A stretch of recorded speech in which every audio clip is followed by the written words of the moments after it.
Why now? Yeah. Why aren't you watching the Scott Ford show? Perfect, Grandma. I love you. I love you too.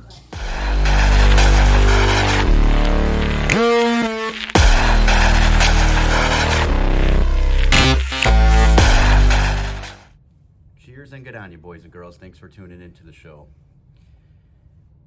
This might be the most honest, heartfelt episode I've ever done. In the beginning of the episode, the intro, that was my grandmother. I recorded that for many reasons. One of them, that was the last visit I had with my grandmother, and I knew, I don't know how I knew, some things you just can't explain, but I knew like that was kind of the last time I was gonna see my grandmother. I'm trying to be respectful. Obviously, I love my grandmother very much. In the state where I was able to speak to her, because in that visit,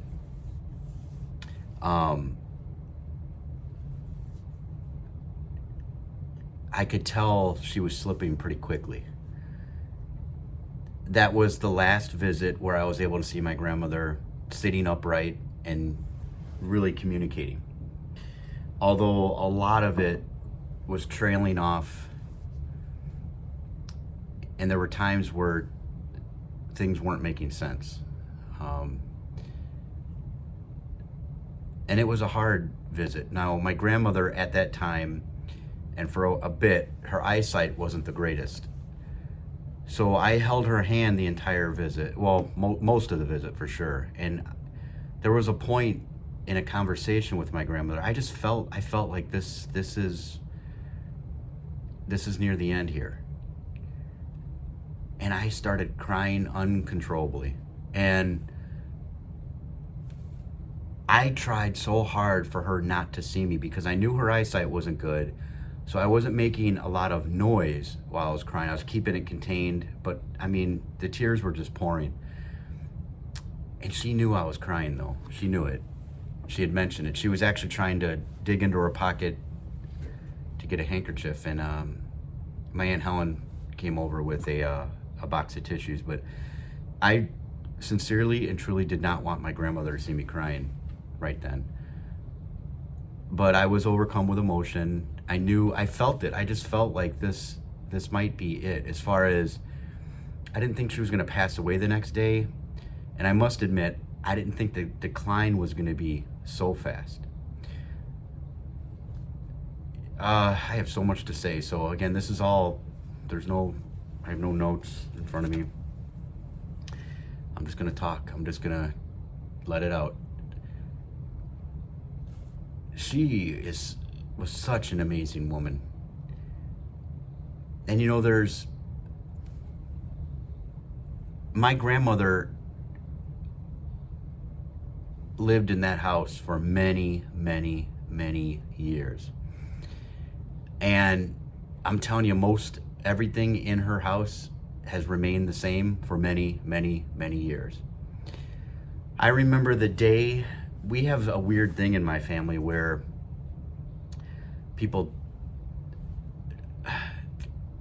my grandfather on my mom's side has the same birthday as my dad.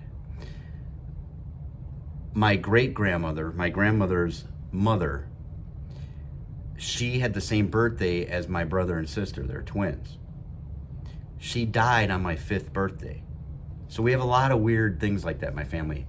My grandmother died on her sister's birthday on Thanksgiving.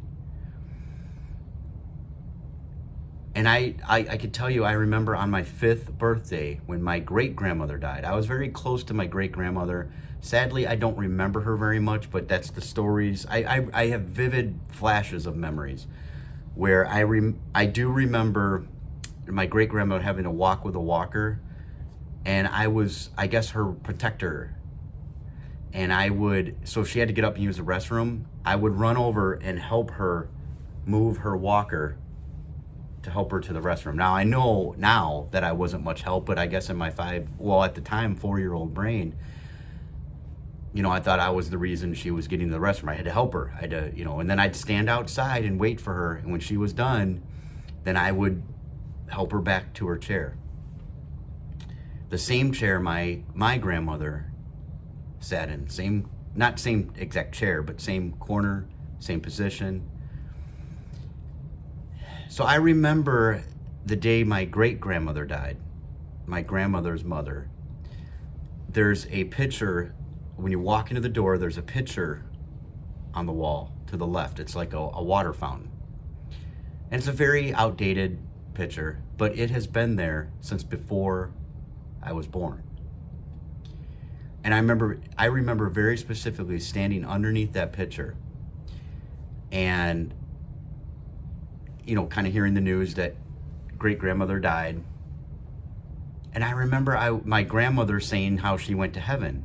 And I've always been, I guess that's why I do a show, but I've always been so inquisitive. I have questions about everything. I question everything. And I do remember saying on my 5th birthday, I remember saying, like, how did she get to heaven, Grandma? And my grandmother said, like, there was a staircase of some sort that leads to heaven, and she walked up to heaven. Like, God opened up the staircase and she walked to heaven. And I do remember this. I remember being so confused, like, wait a minute, like, how did she walk up the stairs? Her walker's still here. And it was almost like, now I didn't know it at the time, but looking back, I remember the adults kind of like, how do we get around this one? And they just said, when you go to heaven, you don't need a walker. Like, God gives you the ability to walk the stairway to heaven. And my 5-year-old brain, literally on my 5th birthday, that I was fine with that. I was like, okay, that's what happened. Okay. When my grandmother died on Thanksgiving just a few days ago, I had to go to her house to see my aunt. My uncle was there. My Uncle Roy was there as well. I'm very symbolic. I'm extremely symbolic. And so I had to go stand underneath that same picture that is still there. And I did. And my daughter came into the house and she stood underneath the same picture as well. It's that circle of life. My grandmother died, my great-grandmother died, I should say, and I stood underneath that picture. Now my daughter's great-grandmother dies, and there she is the day that she passed, standing underneath the exact same picture.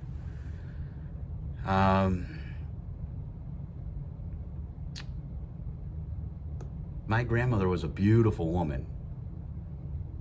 Just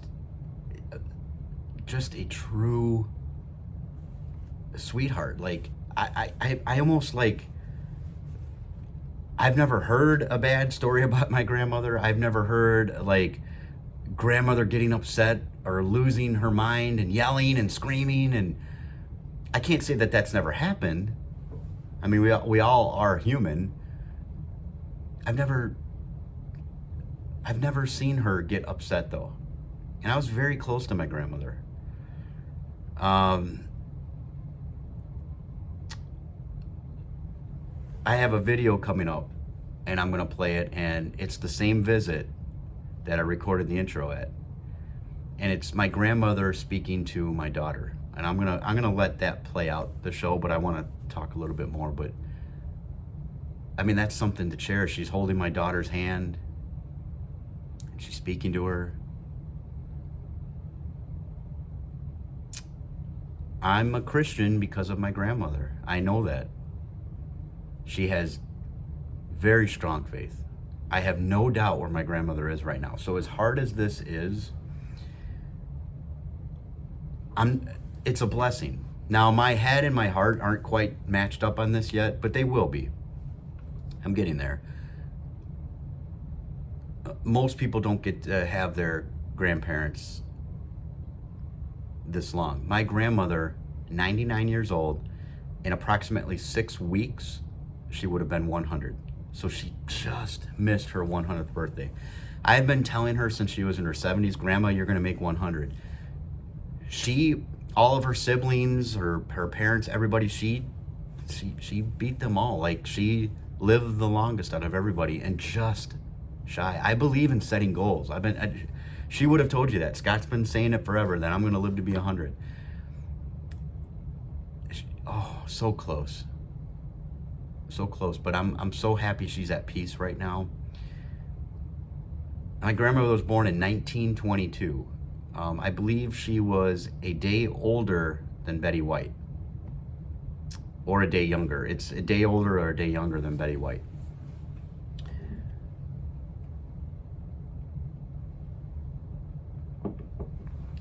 You know, I've also become, my Aunt Helen is also a sweetheart and takes after my grandmother so much. And she cared for my grandmother, I believe it was the last 8 years of her life. My Aunt Helen's husband passed away, my Uncle Dick passed away, so my Aunt Helen moved in with my grandmother to help her. Because my grandmother obviously was getting up in age and getting hard to walk, and she needed care. And my Aunt Helen put her life on hold to be a full-time caretaker for my grandmother. And you talk about a sweetheart, my Aunt Helen, because anytime you would talk to her about that, like, you put your life on hold, you gave such a sacrifice, every time she would say things like, I consider it an absolute blessing to be able to take care of my mother. And I want you to think about how difficult that may have been. I'm sure my Aunt Helen, retired, she was a nurse, probably had plans. And I'm not saying there was not difficult times. I'm sure there were. But at least publicly, my Aunt Helen never complained. Just a sweet, sweet, sweet woman, sweet demeanor, strong Christian. And actually, my grandmother and my Aunt Helen probably the biggest influence in my Christianity. My Aunt Helen, every birthday, we would get like a card with like a bookmark, a Christian bookmark, Bible passages in it. Anytime, almost anytime I could think of, if I had a conversation with my aunt, some way, somehow, she would lead it back to the Lord. Just to give you an idea of like my grandmother and my aunt, like just how strong in faith they were.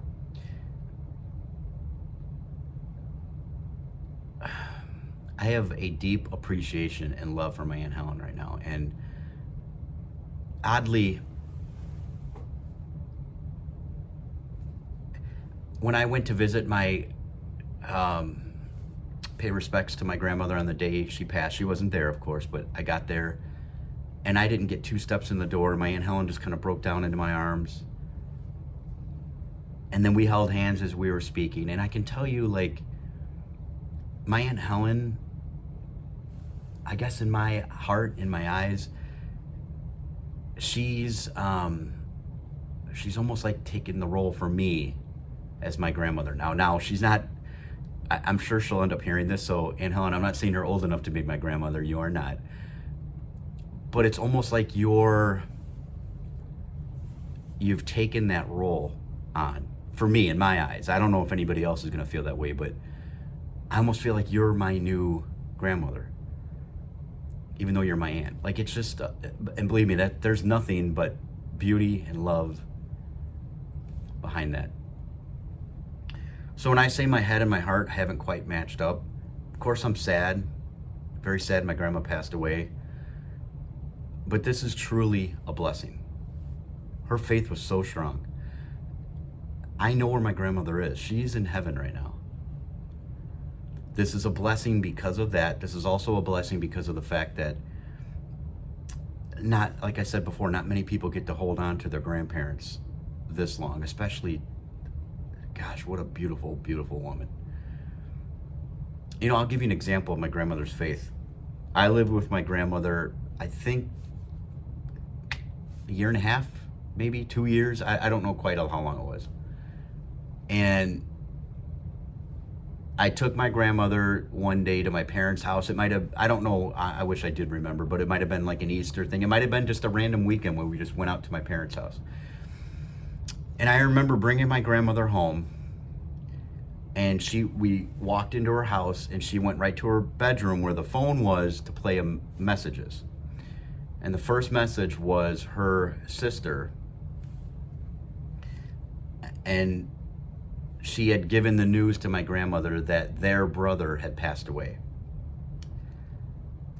And I've never seen my grandmother so vulnerable. Like, she collapsed first against the doorway of the bedroom and then into my arms. And I mean, I was holding her up. I was pulling her up, like collapsed.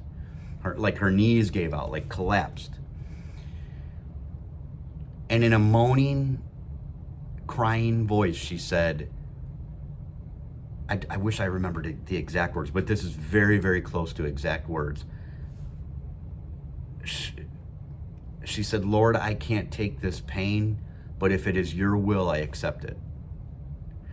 So even when her brother dies and she's in immense pain, like we found the news together, I heard the voicemail. The second she hears the bad news, she goes right to God and she says, "If this is your will, I accept it." Like, again, how much, you can't get more beautiful than that. Like, my grandmother oftentimes used to talk about when she was a child, her favorite thing to do was jump. She used to just jump, jump, jump. She jumped everywhere. She talked about that a lot. And now another part of this blessing is I know she's in heaven with her new body, and she's probably jumping like a jackrabbit. She's probably jumping from cloud to cloud, or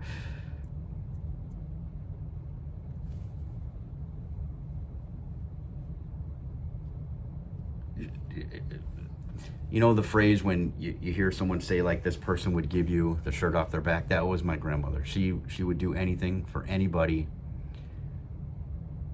I don't think there was an evil thought or a bad bone in my grandmother's body.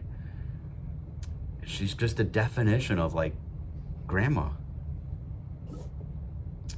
She was made to be a grandma, I can tell you that. She embraced being a grandmother, and she did a fine job at being a grandmother.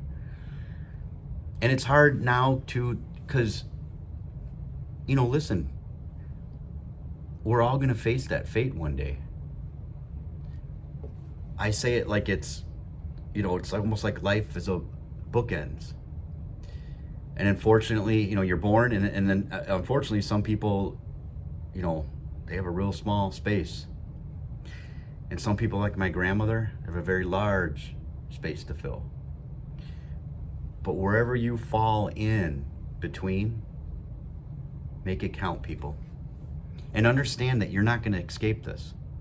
We all have this, even though we all know it, there's something about us that kind of thinks like, even though we don't say it, because we know it's going to happen to us, it's almost like you don't think it's going to happen to you. And it is. So check those boxes. Set those long-term goals, meaning eternal goals. Where are you going to be? Listen, I'm a flawed Christian. I admit it. I am far from perfect. In fact, a lot of times don't take examples from me. My natural instincts is to question things. And I have a lot of questions, and I have a lot of things that don't add up and don't make sense. But I'm not going to keep that away from, there's something bigger than us. I believe it's God.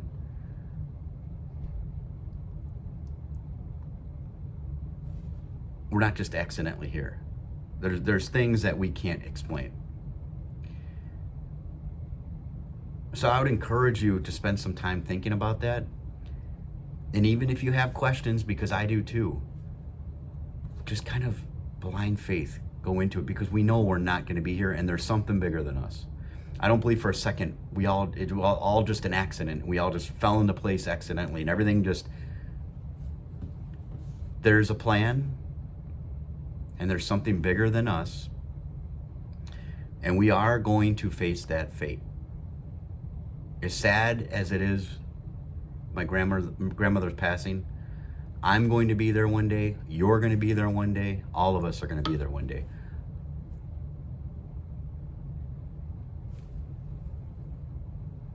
So hopefully this inspires. If I can say, like, knowing that my grandmother was going to pass regardless, and knowing that she got to live just shy of 100, if just one person at least that listens to this, if this inspires anyone to kind of crack open a Bible and give themselves to Christ, I would say, based on that information and based on knowing my grandmother was passing anyway, I would say that this was worth it then. So I probably have a lot more to say, but this is my grandmother's episode, and I love her tremendously. I will miss her tremendously. It's that constant too. It's my Aunt Helen is going to still live at her home for a little bit, because she had 8 years of just taking care of my grandmother. And I know her brother said basically stay there as long as you need to. And they'll figure out all that other stuff later. And my Aunt Helen said, because I think she understands my symbolic nature. And she said, Scott, you come visit anytime, as long as I'm here. Basically, like, everything's going to look exactly the same. I'm not moving things. I'm not going to rearrange the house. And that's the constant. Like I said, since before I was born, my grandmother's house looked exactly the same pictures on the wall, same minor changes. And so it's kind of like, and it's a place to go to, like, a constant. We need constants in our life. So I will be there, and I will be soaking it in. When I was there the other day, it was like the first time I was ever at my grandmother's house, and my grandmother wasn't there. But the decorations were. The pictures on the wall were. So even though she's not there, I can tell you that constant is there. And I need that constant for a bit. So I'm going to end this episode, with a video of my grandmother talking to my daughter. Now, it might be a little difficult to hear because there's a lot of chatter in the background. My grandmother had 2 clocks in the living room, and one sounded very like birds and nature, and it went off slightly before the cuckoo clock. The cuckoo clock that's been there since before I was born. Constant. And so as my grandmother's speaking, I definitely want to explain this because I don't want people to get the wrong impression. You're going to hear a cuckoo clock. I don't want you to think that I wedged in sound effects to make it sound like what my grandmother was saying was like cuckoo, cuckoo. That's not the case. It's a genuine cuckoo clock. That's what you hear. So there's a little bit of chatter, and then you start hearing the nature clock go off, and then you hear the cuckoo clock go off. And but I'm gonna let that take out the show. All right, Grandma, I love you.